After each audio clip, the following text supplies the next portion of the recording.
So maybe if I could just start on a personal level, can you talk about your memories of your father before he was jailed? What's he what was he like as a father? Yeah, so this is one of my favorite questions because when Mm. it comes to my father, I think that people only know the public perspective about him, but they don't know much about who he is as a person, as a human being. And I think, my father has a long history. We can talk about like his political history and his history of activism.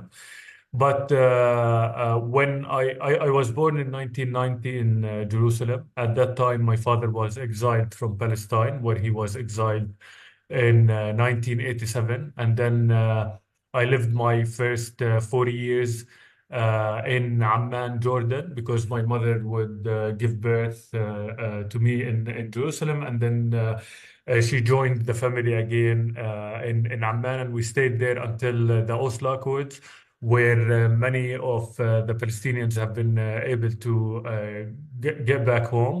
And my father and my family was one of those families that got back in 94. Um, I was raised in Ramallah city. Ramallah is a nice city in the West Bank.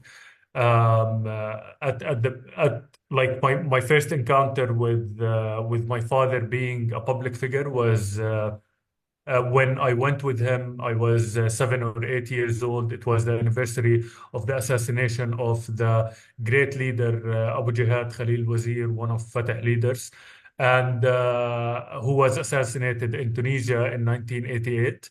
I was with my father, and there was like a big gathering of people from all the factions, especially Fatah Party. And all of a sudden, I saw my father going to, on stage and speaking to the people, and I was so impressed by his ability to speak. And my first question when he came back was, how come you didn't even use a paper to read from? You were saying this from your head, and he told me that he got used to it during his years, and that was the first time I realized that my father was a public figure. But at the same time, as a person, he was a calm person. He was a great father. He still is a great father. He's still a big part of my life, my siblings' lives. He's very kind. He's always smiling. He's always joking around. He's always finding hope in the darkness. And at the same time, he's very open-minded. He's the one who pushed me to continue my studies. He's the one who pushed me to then go to the US and do my master's degree and to get to know different cultures and different people and so on, because he believes in education, and he's someone who is truly obsessed with education, to say the least. Like whenever I go, which is rare to go and see him in prison, his first question is, "What certificate or what degree did you get me this time?" The only thing that would impress him is to see me getting a new degree, a new certificate, learning something new. He was always pushing me to learn other languages, and yeah, that's the father that he is. And I still remember the trips that we used to take before the second Intifada. We went to Egypt together. We went to Tunisia together. He used to love traveling. He used to love interacting with other cultures as well. And he was truly and still is a great father and a great husband as well. So, as you were growing up with him as your father, can you tell us about how did he explain to you what it meant to be Palestinian? How did he explain to you what Israel was and why Palestinians were in the circumstances that they were in? I got to learn most of this from other people. Like when I was young, he used to always tell me about like his political history, his activism, and I still remember that the most important thing that he told me is that he would never stop struggling for Palestinians' rights until myself and my generation are living in freedom and dignity. And I think that I understood his message at a very young age.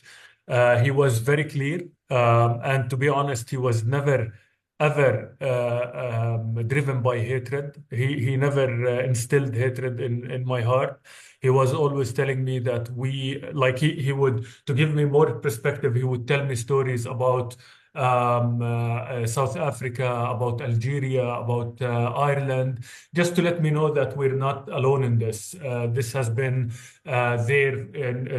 throughout human history, and the only way that we have to go for it is to struggle for our freedom. He was never a violent person. I think if you listen to the mainstream media, the Israeli media, you're gonna hear a different perspective, which are not true. Because if you follow his trial and all of that, you will see how wrongly he was put in prison. But at the same time, he used to always tell me about our stories and so on. And at a very young age, I learned from him that he's a big supporter of coexistence with everyone on the land, and that what he's asking for is not for the destruction or for anyone. It's for keeping Palestinians living with dignity. And he used to always tell me, we're not an exception. Every nation in the world deserves its freedom and to live with dignity, and we're not an exception, and I will never accept to be an exception from that. What do you remember about how your father felt at the beginning of the Oslo Accords in 1993? Was he hopeful that they would succeed? And then how did his view shift over time? So my father was a big believer in the two-state solution. He believed in the Oslo Accords. He used to always say that Oslo is an opportunity that needs to be given an opportunity. And he lost votes amongst Palestinians when he went to the parliament, when he ran for the parliament as a parliament member.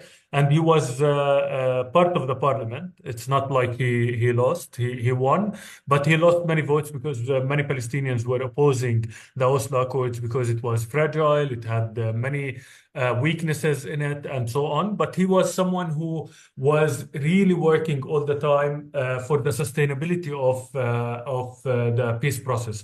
He would go to Israel. He would meet Knesset members. He would build relations with Israeli peace political factions. He would bring them to Ramallah. He would travel with them and so on. And he was very hopeful. I remember his energy. He was always smiling. It was like a relief for him as someone who grew up in under occupation, as someone who has paid a steep price for his activism and struggling for the freedom of the Palestinian people. So I saw a lot of hope in his voice, in his face. And that only changed when the second Intifada started. Huh. So do you think even through into the late 1990s that he, even once Netanyahu, was elected in 96, that he still felt that that this process of Oslo could lead to an independent Palestinian state? I think after Netanyahu came to power, it became very clear, not only to him, but also to the Palestinian leadership overall, that the peace process is going to be very hard to pull off. Um, uh, he uh, he went to Israelis. He literally warned them one by one. Anyone who would meet him from the Knesset, from Israeli officials, from ambassadors, and so on, he would go to them. He would tell them that we are going to for an explosion. and the Palestinian people can't take it anymore because you are not committing to what you have agreed to in the Oslo Accords. And we all know about the violations of the Oslo Accords that actually started clearly after Netanyahu came to power. And he basically like he understood that the Israelis were not the new Israeli government was not serious about the peace process, and the biggest proof of that is that the number of settlers doubled in the West Bank, the number of settlements doubled, the number of checkpoints doubled, and that was in the 90s. That wasn't in after the Second Intifada. The Second Intifada was a result of the violations of the Oslo Accords. And I think that he truly, truly tried to warn every Israeli that he could talk to that we are going to a place where there is only violence, and we don't want that. But unfortunately, as you all know, it's been always Netanyahu's policy to kill any hope for the building of a Palestinian